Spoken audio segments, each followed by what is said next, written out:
I think Frances Young had an ambition to make things better. Even if it seemed like a daunting task, she was ready to take it on.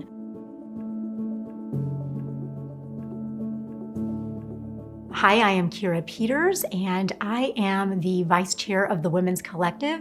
I'm intensely proud and honored to be introducing the Frances Young Trailblazer Award. Frances Young was a blossoming leader and made a huge impact.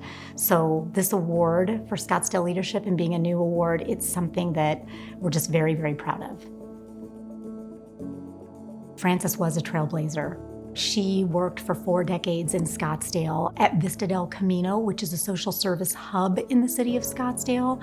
And her work also touched Paiute Neighborhood Center. And again, just focusing on advocating for minority rights in the Scottsdale community at a time when that wasn't being done. My name is Tatum Sheade, and I am a licensed psychotherapist.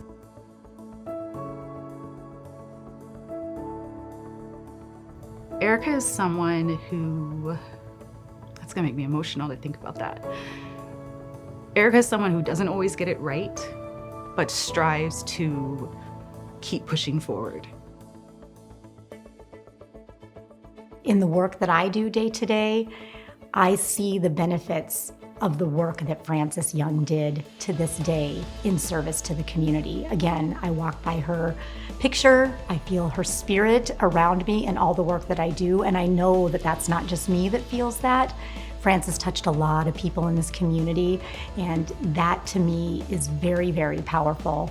And I think if she did want to be known for something, it was for making this community a better place, not just for a few, but for everybody.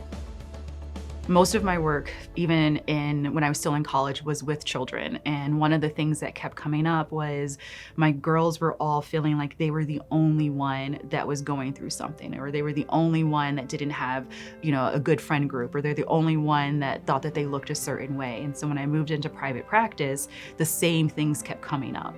And so I was sitting there one day and I was like, how do we create a space where they can come together and realize they're not the only one, but also give them the tools that they need to be successful? And GEMS was kind of born from that. And so when I was sitting down trying to figure out, what do I want this to look like, I wanted girls to feel empowered enough to start speaking up for themselves. And the thing that I hear consistently is just, I've learned how to connect. I've learned how to be myself. I've learned how to speak up. And so I think the most important thing that they learn is just being themselves. It's okay to be authentically who you are.